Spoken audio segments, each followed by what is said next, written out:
Hi students, so today it is the continuation of the chapter what we were discussing, that is organism and population, and we are under the topic population interactions. Okay, so under population interaction, the next one we have already seen two, one is commensalism and another one is mutualism.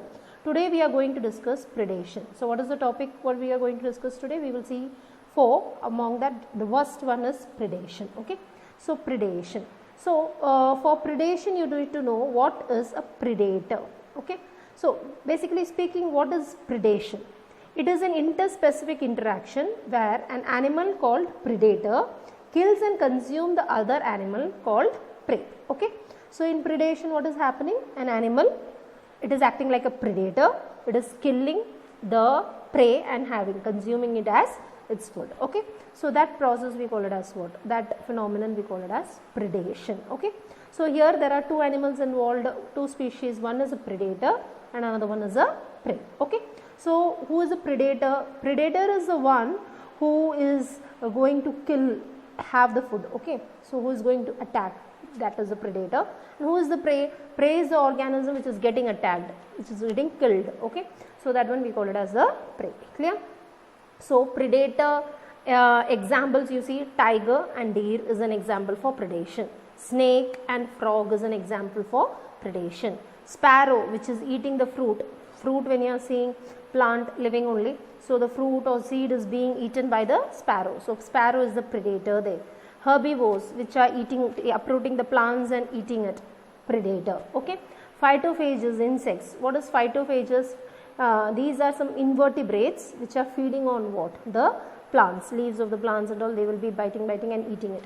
So that is acting like what? They are acting like predators. Okay. So predators examples when you are seeing, so these are the examples of the process called as what? Predation. Okay. Now when you are seeing the roles of the predators, the green what and all is given is the roles of the predator. Okay. So the first role of the predator, you would have learned what is food chain, isn't it? Give an example for food chain. If I tell you, you can easily give an example. Like for example, grasshopper first. Okay. So before that, grass is a producer. Grass is there. Grass is taken by whom? The grass is taken by grasshopper. The grasshopper is being eaten up by frog. The frog is eaten by snake. Okay. So this is an example for what? A food chain. In this, when you are seeing, actually the grass is the one which is producing the food. Energy is present in the grass. The food is present in the grass. So this energy in the form of food which is present in the grass is transferred to the next levels. Okay. So it is transferred to the grasshopper, first level. Thereafter it is transferred to the frog. Thereafter it is transferred to the snake. So for this energy transfer from one trophic level to another, here when you are saying the snake is a predator, so they are acting as what? Conduits for energy transfer. Okay, for transferring from one part to another. Now the snake will be eaten up by vulture, isn't it? So in that case, the snake is transmitting the energy from his body into the predator. Who is the predator? The vulture, as I said, is a predator. Okay, so here when you are seeing frog is a predator of grasshopper, isn't it? So grasshopper is the prey, frog is the predator. Now this frog is transferring the means getting the energy from whom? The grasshopper, and now the frog is transferring energy to whom? The snake. So at each trophic level you can find the energy is getting transferred. Okay, conduits, they are transferring, helping in channelizing the energy from one trophic level to another. Okay, so that is regarding the first role. Okay, so thereby they are controlling ecosystem stability. What do you mean by ecosystem stability? Just imagine in case if there is no frog. Okay, so where there is no frog, all of a sudden all the frogs are gone. Okay, so what will happen now when the frogs are not there? You can find the grasshoppers number will be going on increasing. This I can take in another example which will be more clear. This is also okay, but to understand it more clear, we will go for, like, you can find plants are being taken by deer, the deer is taken by tiger. Okay, now imagine what I am going to do is that I am going to remove the tigers, hatao. Okay, so it has been removed. Who are removed? The tigers are removed. Now when the tigers are removed, what will happen? The deer population will not be under control. The deer population will go on increasing. When the deer population goes on increasing, what happens to the plants? Whether the plants population will be controlled? No. All deers are eating the plants again and again. Plants are not getting time to grow. Like that, what will happen is that the plant population will be coming down. After some time, when the plant population has come down, you can see the deer population will also be affected. Why? Because the plant is not there for the deer to feed on. Okay, so the deer is not getting enough food. So because of inavailability of food, what will happen is that the deer population will be coming down. So in this food chain, if you are disturbing one, either the prey or the predator, whom at all you are disturbing, so if you are removing the predator or any organism from a food chain, the food chain will be becoming unstable. Okay, they will not be stable. Okay, so in order to maintain ecosystem stability also, who is needed? The predators are needed. Okay, that is the next point. Thereafter you can find keep prey population under control. Yes, predators are keeping. Imagine one insect is there and that insect is eating the plants. Okay, if like biocontrol, what I am introducing another insect which will not be eating plants. Who they are going to eat? They are going to eat the insect which is eating plants. Okay, so it's clear, I think. Oh, one insect is there. So this is an insect and this insect is feeding on the plant. Okay, now what I am going to do? I am going to introduce another insect. Now what this another insect will do? They will eat this insect.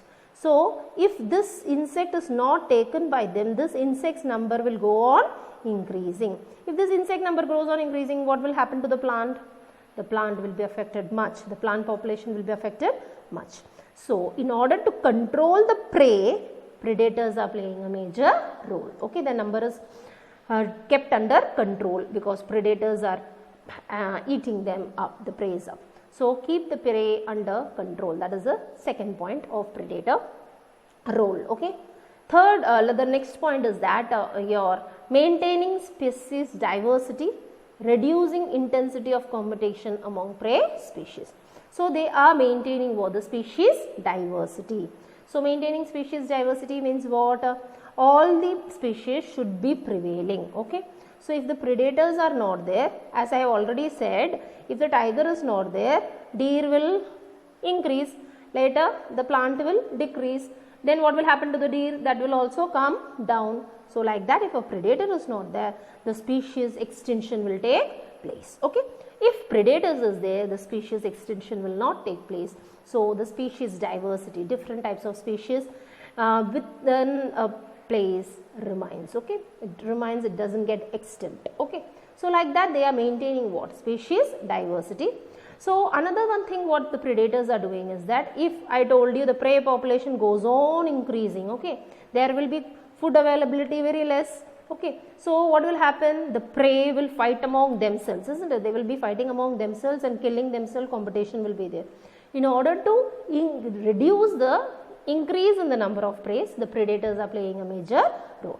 Predators are killing the prey in between so that the prey number is remaining constant. It is not becoming much. Okay, if the predator is not there, the prey number will increase. Then the prey will be fighting for food. So what will happen is that there will be instability, competition within the prey species. So in order to control that, what is needed? The predators are needed. Hope it's clear, guys, this slide. Fine. So here what we have discussed, we discussed what is predation, what is the predator, what is the prey, what is the role of the predators. Okay. Yeah. Next, this as already we have discussed, these are some of the examples. You can see the picture of predator and prey. The snake is taking home the frog. So again, you can see the prey is the frog and the snake is the predator. Okay. Yeah. Now phytophages, insects. So these are the insects which are eating the leaves of the plant. So who is the predator? The insect, invertebrates are the predators. And who is the prey? The plants are the prey. Okay. Now prey when you are seeing, in order to escape from the predators, what they need to do, they want to escape from the predators. So in order to escape from the predators, they have some mechanism within themselves, okay. So they need to have some mechanism. So what are the mechanism? Number one is camouflage. What do you mean by the term camouflage? Camouflage means like chameleon, okay. Chameleon is having the property of camouflage. Polar bear is having the property of camouflage, which means that I will change my nature according to my surrounding. Like chameleon, when it is on the bark of the tree, it is brown in color. The chameleon will also be what? Brown in color. When it is going to the leaves, it will turn its color to green. So that what they are doing, they are merging with the environment. It is becoming green, it is becoming brown. Polar bear, it is becoming white. So that they are not detected by whom? The predators. Okay. So the prey, first property, how they escape from the predator is that first is camouflage. Okay, they camouflage themselves. Next is your monarch butterfly. Okay, so this monarch butterfly is another example which has been discussed.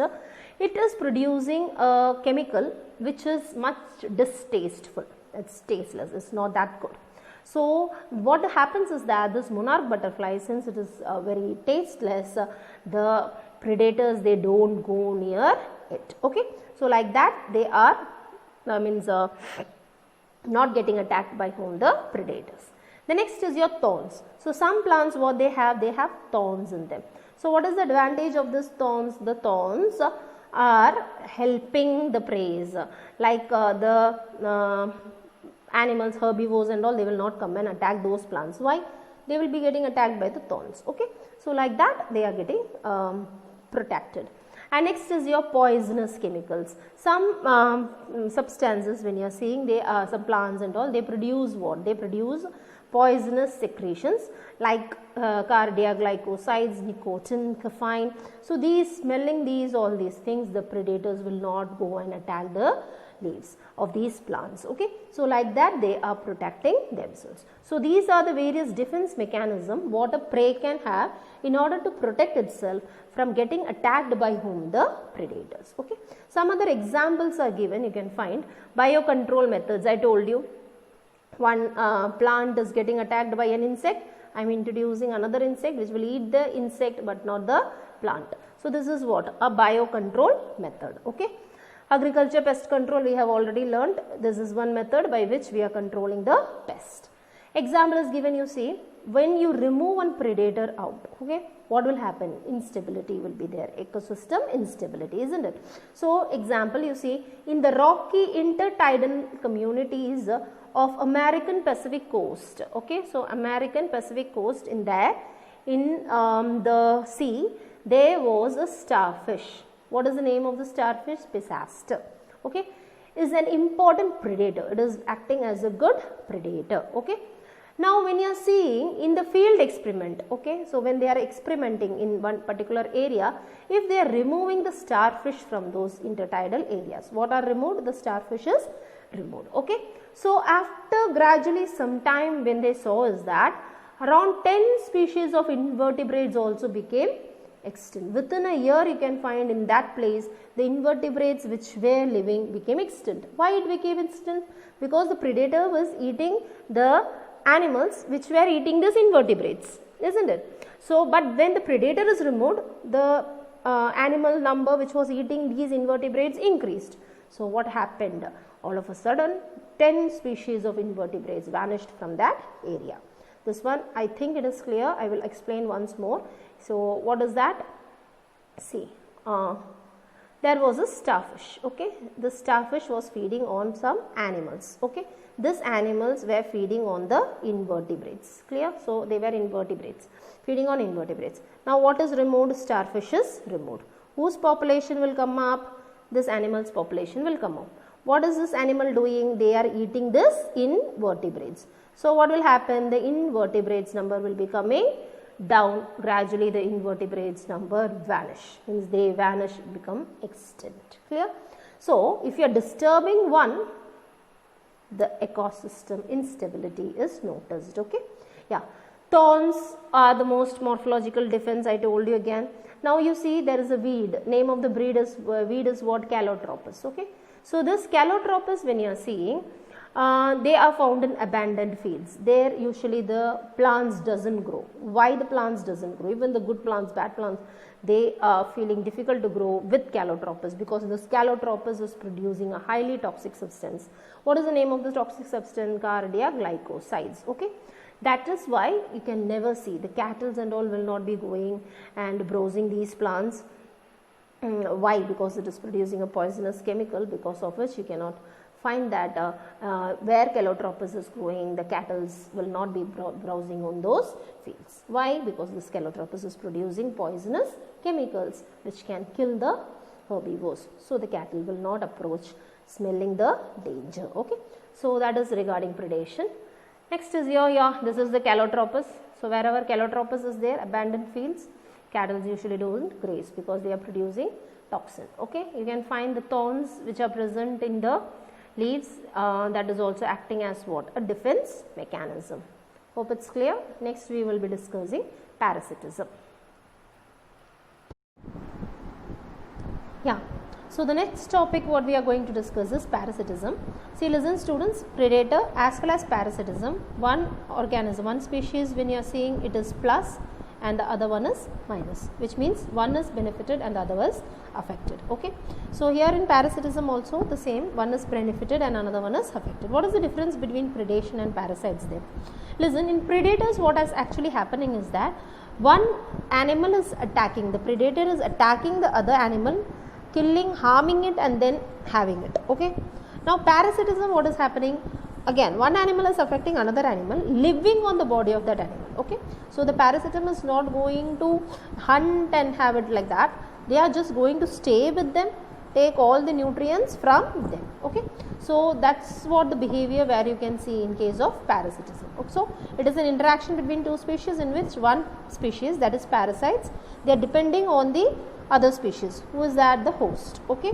For food, shelter and all, they are staying on their body, they are taking from them and harming them. Gradually you can find they are getting harmed. Okay. So that is what is taking place where in parasitism. Okay. Example is given, you can find head lice on the humans. Okay. So the lice which is present sucking our blood, ticks on the dogs, marine copepod, this is a crustacean which is taking nourishment from the fishes, okay, staying on the body of the fish. Cuscuta is a plant, colored plant which is taking nourishment from the host plant. Okay, so they stay in one host plant, they take away the nourishment. Cuscuta you would have learned in class 6. Tapeworm, liver fluke, okay, so which are staying in our intestine, plasmodium, RBCs and all, they are staying. What they are doing? They are taking away the food from us. Okay. So that is all examples for what? Parasitism, and we will be discussing a term called as what? Brood parasitism in after some time. Okay. So hope so parasitism it's clear. So one parasite is going to live on the host, take nourishment from them. In this way the host is damaged, affected, minus. Parasite it is plus. Okay. Now what are the adaptation of parasites? Now you see, host and parasite tend to co-evolve, that is number one. Host and parasite tend to co-evolve. So here a new term you are learning, co-evolution. What is co-evolution? See, listen, this is a parasite A and B is the host. What is that? B is the host. Now this parasite when you are seeing is having some characters. In order to control the spreading of this parasite, host, that is B, what they will do? They will develop some changes in their DNA so that they are developing some characters which is going to control the spread of what? This parasite. Okay. Now what will happen? So this host was previously something, now they have made some changes in their DNA because of which they are producing something, because of which they have evolved into a different structure, isn't it? Now A, when you are seeing parasite, what they will do now? They also want to survive, right? They cannot just leave the host to harm it. So the host will undergo some changes in their metabolism.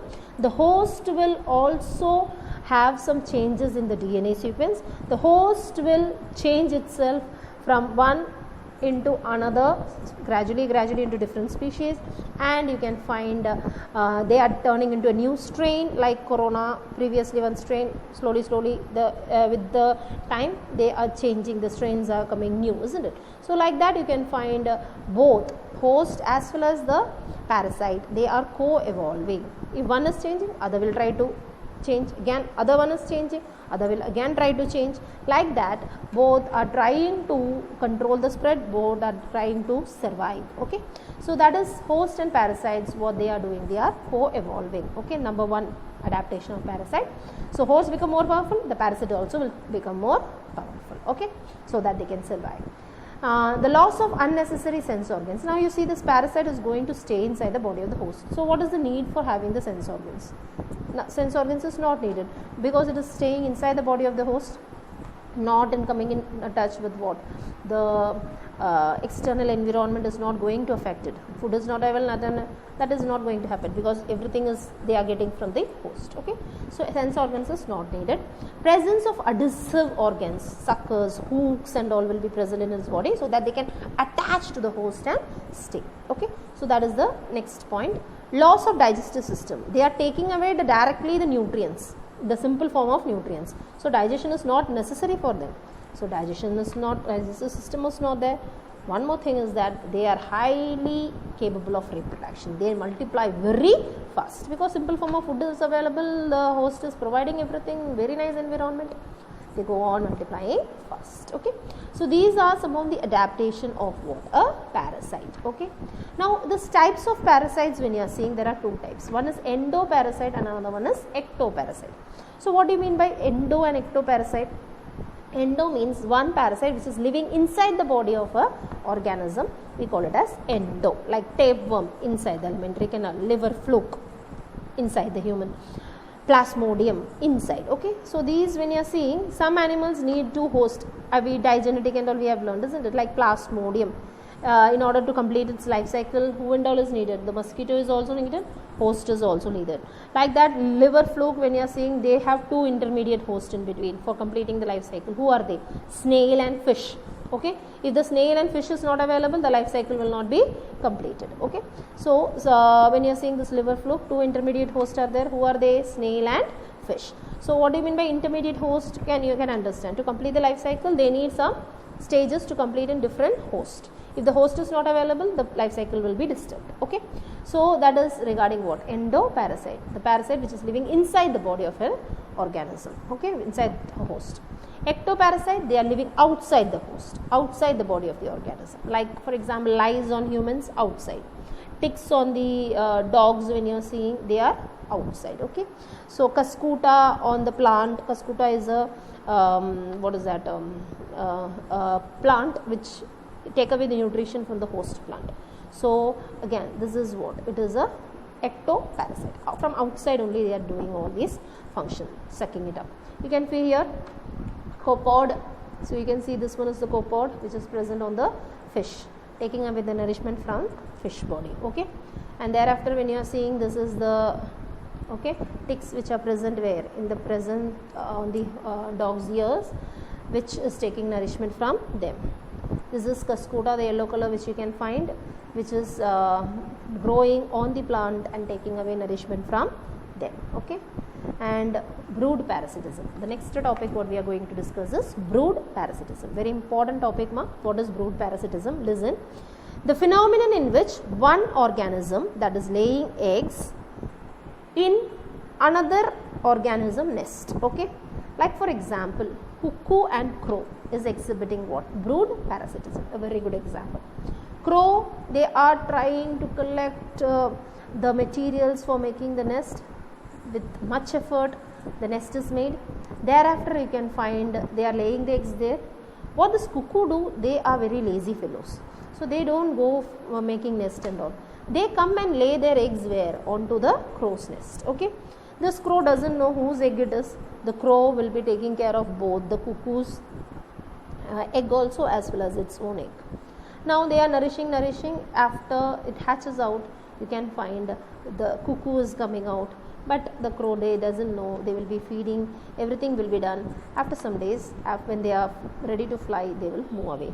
So this we call it as what? Brood parasitism. Okay, so this type of nature in which you can find one is affected, that is the crow. Okay, unknowingly all its efforts are spent on some another animal. Okay, so cuckoo and crow, when you are seeing the type of phenomenon which they exhibit, we call it as what? Brood parasitism. Hope it's clear. Next we will be discussing, so the next topic what we are going to discuss is ammensalism. Okay, so when you are saying this ammensalism, what is the type of interaction here? Okay, in this, one organism is harmed, okay, it's minus, and another organism is neither harmed nor benefited. So A is an organism which is harmed, and B is an organism which is neither harmed nor benefited. So we use the letter what? O. Okay. Now when you are seeing 0, so ammensalism. So what is ammensalism? See, listen, null effect. Ammensalism, when you are seeing, one is penicillium and another one is your bacteria. Okay, so penicillin discovery led to the invention of antibiotics, isn't it? So when you are seeing here this penicillin, how it is acting as an ammensalic character. See, penicillin is a chemical secretion produced by a fungi called as what? Penicillium. So what is penicillin? Penicillin is secreted by a fungus called as penicillium, the mold called as penicillium. What is this penicillium doing? The penicillium is killing the bacteria which is causing diseases. So in which, who is harmed? The bacteria is harmed. Whether penicillin is benefited or harmed, it is neither benefited nor harmed. Okay, so penicillin, when you are seeing, it is a secretion produced by a fungi, a mold. Okay, so this penicillin, when you are seeing, what they are doing, that can kill the bacteria. Okay, so the bacteria is being killed, harmed, minus. Okay, so A minus, the minus is what? The bacteria. Who is having no effect, zero effect? It is B. Who is that B? It is a fungi. Who is that fungi here? It is penicillium. So penicillin is a good example. Penicillium and the bacteria is a good example for ammensalism. Okay, so in the next class we will be discussing in detail about competition. Today's topic, what and all was covered. The first one was your predation, the second one was your parasite, and the third one was ammensalism. One example is only there. Okay, so hope it's clear. Stay home, stay safe. Thank you.